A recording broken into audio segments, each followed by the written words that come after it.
Hi everyone, welcome back to Shinu Taste Buds. ഇന്ന് ഞാൻ ലഡ്ഡുവിൻ്റെ recipe ആയിട്ടാണ് വന്നിരിക്കുന്നത്. അപ്പോൾ ഇത് വെറും 3 ചേരുവകൾ കൊണ്ട് തയ്യാറാക്കിയെടുക്കുന്ന ലഡ്ഡു ആണ്. ഇതിൽ ഞാൻ പ്രത്യേകം കടലമാവോ പഞ്ചസാരയോ ഫുഡ് കളറോ ഒന്നും ചേർക്കാതെയാണ് ഈ നല്ല ടേസ്റ്റി ആയിട്ടുള്ള ലഡ്ഡു തയ്യാറാക്കിയിട്ടുള്ളത്. അപ്പോൾ അതെങ്ങനെയാണ് തയ്യാറാക്കുന്നത് നോക്കാം. അതിനു മുമ്പ് എൻ്റെ ചാനൽ ഇതുവരെ സബ്സ്ക്രൈബ് ചെയ്തിട്ടില്ലാത്തവരുണ്ടെങ്കിൽ ഒന്ന് സബ്സ്ക്രൈബ് ചെയ്യണം. അതിൻ്റെ കൂടെ ബെല്ലൈക്കണിൽ ഓൾ എന്നോടെ ക്ലിക്ക് ചെയ്യണം. ഇനി നമുക്കൊരു ചീനച്ചട്ടി ഒന്ന് അടുപ്പിൽ വെച്ചൊന്ന് ചൂടായതിന് ശേഷം അതിലേക്ക് 2 ടേബിൾ സ്പൂൺ നെയ്യ് ഒഴിച്ചു കൊടുക്കാം. നെയ്യ് ഒന്ന് മെൽറ്റായി വന്നതിന് ശേഷം അതിലേക്ക് കുറച്ച് കറുത്ത ഉണക്കമുന്തിരി ഇട്ട് കൊടുക്കാം. അപ്പോൾ ഇത് ലഡ്ഡുവിൽ ഒന്ന് ഗാർണിഷ് ചെയ്യാൻ വേണ്ടിയുള്ളതാണ്. ഇത് ഓപ്ഷനിലാണ്. ഇപ്പോൾ ഉണക്കമുന്തിരി ഇല്ലെങ്കിൽ നമുക്ക് വേണമെങ്കിൽ അത് അവോയ്ഡ് ചെയ്യാവുന്നതാണ്. ഇപ്പോൾ ലഡ്ഡുവിൽ ഒന്ന് ഒരു മുന്തിരിയും കൂടെ വെക്കുമ്പോൾ ഒരു ഭംഗിയാണ്. അപ്പോൾ അതിന് വേണ്ടി കുറച്ച് ഉണക്കമുന്തിരി ഒന്ന് എണ്ണയിലൊന്ന് വറുത്ത് കോരിയെടുക്കാം. അപ്പോൾ ഈ ഒരു പാകത്തിന് മുന്തിരി ഇപ്പോൾ റെഡിയായി വന്നിട്ടുണ്ട്. അപ്പോൾ ഇത് നമുക്ക് കോരി മാറ്റാം. അപ്പോൾ ഉണക്കമുന്തിരി ഇല്ലെങ്കിൽ സാധാരണ കിസ്മിസ് ആണെങ്കിലും എടുത്താൽ മതി. സാധാരണ ലഡ്ഡുവിൽ കാണുന്നത് ഇങ്ങനെ കറുത്ത മുന്തിരി ആണല്ലോ, അപ്പോൾ അതുകൊണ്ടാണ് അങ്ങനെ പറഞ്ഞത്. ഇനി ഈ നെയ്യിലേക്ക് തന്നെ ഒരു 10 ക്യാരറ്റ് ചെറുതായിട്ട് ഗ്രേറ്റ് ചെയ്തെടുത്തിട്ടുള്ളതാണ്. അപ്പോൾ അതുകൂടെ ചേർത്ത് കൊടുക്കാം. അപ്പോൾ ക്യാരറ്റ് ഗ്രേറ്റ് ചെയ്യുമ്പോൾ ശ്രദ്ധിക്കുക, വളരെ തിന്നായിട്ട് തന്നെ ഗ്രേറ്റ് ചെയ്തെടുക്കാൻ. ഒരുപാട് വലുപ്പത്തിലാണെങ്കിൽ നമുക്ക് പെട്ടെന്ന് വായന്ന് കിട്ടാൻ ബുദ്ധിമുട്ടായിരിക്കുള്ളൂ. അപ്പോൾ ഇതേപോലെ തിന്നായിട്ട് തന്നെ ഗ്രേറ്റ് ചെയ്തെടുക്കുക. ഇനി ഇതാ നെയ്യിലിട്ടൊന്ന് വഴറ്റിയെടുക്കണം. അപ്പോൾ നമ്മളിവിടെ ക്യാരറ്റ് ലഡ്ഡു ആണ് തയ്യാറാക്കുന്നത്. ഇനി ക്യാരറ്റ് നന്നായിട്ട് ഇതിലെ വെള്ളമെല്ലാം ഒന്ന് വറ്റി കിട്ടണം. ഇനി ഇതിലേക്കൊരു 1/2 ടീസ്പൂൺ വാനില എസൻസ് ചേർത്ത് കൊടുക്കാം, ഒരു ഫ്ലേവറിന് വേണ്ടി. അല്ലെങ്കിൽ ഏലക്കാപ്പൊടി ചേർത്താലും മതി.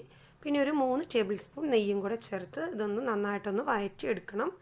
അപ്പോൾ ക്യാരറ്റിൻ്റെ ടേസ്റ്റ് നല്ല ഇഷ്ടമുള്ളവരാണെങ്കിൽ വാനില എസൻസും ഏലക്കാപ്പൊടിയും ഒഴിവാക്കാവുന്നതാണ്. ഒന്നും ചേർത്തില്ലെങ്കിലും നല്ല ടേസ്റ്റ് ആയിരിക്കുള്ളൂ. പിന്നെ കുട്ടികൾക്ക് ചിലപ്പോൾ ക്യാരറ്റിൻ്റെ ടേസ്റ്റ് ഇഷ്ടപ്പെടില്ല. അപ്പോൾ അതുകൊണ്ടാണ് കുറച്ച് വാനില എസൻസ് ചേർത്ത് കൊടുക്കുന്നത്. ഇനി ഇത് നന്നായിട്ടൊന്ന് വഴറ്റി ഈ വെള്ളം ഒന്ന് വറ്റി കിട്ടണം. ഇപ്പോൾ തന്നെ നമുക്ക് കാണുമ്പോൾ തന്നെ അറിയാം, ക്യാരറ്റ് ആദ്യം ഇട്ടതിൽ നിന്ന് തന്നെ വറ്റി ആ വെള്ളമൊക്കെ ഒന്ന് വറ്റി വന്നപ്പോൾ ക്യാരറ്റിൻ്റെ ക്വാണ്ടിറ്റിയും കുറച്ച് കുറഞ്ഞു വന്നിട്ടുണ്ട്. അപ്പോൾ ഇത് ശരിക്കും ഒന്ന് വെന്ത് വരണം. അതേപോലെ വെള്ളം എല്ലാം ഒന്ന് വറ്റി കിട്ടണം. ഇനി ഇതിലേക്ക് 1 കപ്പ് കണ്ടൻസ്ഡ് മിൽക്ക് ചേർത്ത് കൊടുക്കാം. അപ്പോൾ കണ്ടൻസ്ഡ് മിൽക്ക് ചേർക്കുന്നത് കൊണ്ട് തന്നെ നമ്മൾ വേറെ പഞ്ചസാരയൊന്നും ചേർക്കേണ്ട ആവശ്യമില്ല. ഈ കണ്ടൻസ്ഡ് മിൽക്ക് ഇല്ലാത്തവരാണെങ്കിൽ അതിന് പകരം പഞ്ചസാര ചേർത്താലും മതി.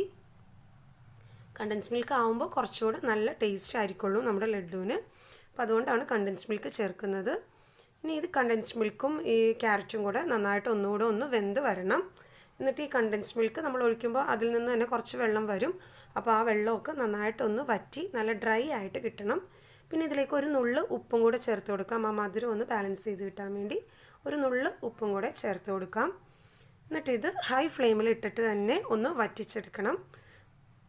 അപ്പോൾ അത് ഒരു 10 മിനിറ്റോളം പിടിക്കും. കാര്യം ഹൈ ഫ്ലെയിമിലാണെങ്കിൽ 10 മിനിറ്റ് വേണ്ട, ഒരു 5-6 മിനിറ്റ് കൊണ്ട് തന്നെ ഇത് നന്നായിട്ടൊന്ന് വറ്റി കിട്ടുന്നതാണ്. അപ്പോൾ ഇപ്പോൾ തന്നെ ഒരുവിധം വെള്ളമൊക്കെ കണ്ടൻസ് മിൽക്കിൻ്റെ വെള്ളമൊക്കെ ഒരുവിധം വറ്റി വന്നിട്ടുണ്ട്. എന്നാലും കുറച്ചുകൂടെ ഒന്ന് ഡ്രൈ ആയി കിട്ടാനുണ്ട്. കാര്യം നമ്മൾ ലഡ്ഡുവിനൊന്ന് റോൾ ചെയ്തെടുക്കാൻ വേണ്ടി ഇത് നന്നായിട്ട് ഡ്രൈ ആയി വരണം.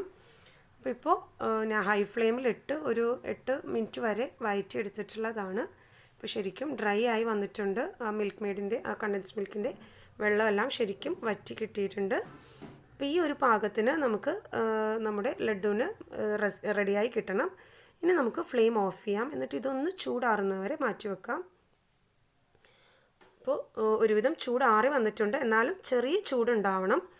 ഫുള്ള് ചൂട് ഇതിൽ നിന്ന് മാറരുത്. ചെറിയ ചൂടോടുകൂടി നമുക്കിതൊന്ന് റോൾ ചെയ്ത് ലഡ്ഡുവിൻ്റെ ഷേപ്പിലൊന്ന് കൈകൊണ്ടൊന്ന് ഉരുട്ടിയെടുക്കാം. എന്നിട്ട് ഇതിലേക്ക് ഓരോ ഉണക്കമുന്തിരി വീതം ഒന്ന് വെച്ചിട്ട് ഒന്നുകൂടെ ഒന്ന് റോൾ ചെയ്തെടുക്കണം. ഈ ഒരു പാകത്തിനൊന്ന് ഉരുട്ടിയെടുക്കുക. എന്നിട്ട് വീണ്ടും ഒന്ന് ഉണക്കമുന്തിരി വെച്ചിട്ട് ഒന്നുകൂടെ ഒന്ന് പ്രസ് ചെയ്ത് കൊടുക്കുക. അപ്പോൾ ഇത് അത് പ്രത്യേകം ശ്രദ്ധിക്കുക. ചെറിയ ചൂടോടെ, ഇപ്പോൾ തന്നെ ചെറിയ ചൂടുണ്ട്, എൻ്റെ കൈ പൊള്ളണമുണ്ട്. അപ്പോൾ ചെറിയ ചൂടോട് റോൾ ചെയ്താലേ ശരിക്കും ആ ഒരു റൗണ്ട് ഷേപ്പിൽ കിട്ടുള്ളൂ. അതൊന്ന് പ്രത്യേകം ശ്രദ്ധിക്കുക. എന്നിട്ട് എല്ലാ ലഡ്ഡുവും ഇതേപോലെ തന്നെ നമുക്കൊന്ന് റോൾ ചെയ്തെടുക്കാം.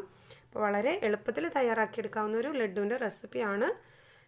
അപ്പോൾ നമ്മുടെ ലഡ്ഡു എല്ലാം ക്യാരറ്റ് ലഡ്ഡു ഇവിടെ തയ്യാറായി കഴിഞ്ഞു. ഇതിൽ വേറെ ഫുഡ് കളറോ കടലമാവോ പഞ്ചസാരയോ ഒന്നും ചേർക്കാതെ തയ്യാറാക്കിയെടുത്തിട്ടുള്ളതാണ്. അപ്പോൾ എല്ലാവരും ഒന്ന് ട്രൈ ചെയ്ത് നോക്കുക. റെസിപ്പി ഇഷ്ടമായെങ്കിൽ ലൈക്ക് ചെയ്യുക, ഷെയർ ചെയ്യുക. കൂടുതൽ വീഡിയോസിന് വേണ്ടി ചാനൽ സബ്സ്ക്രൈബ് ചെയ്യുക. Thanks for watching my channel.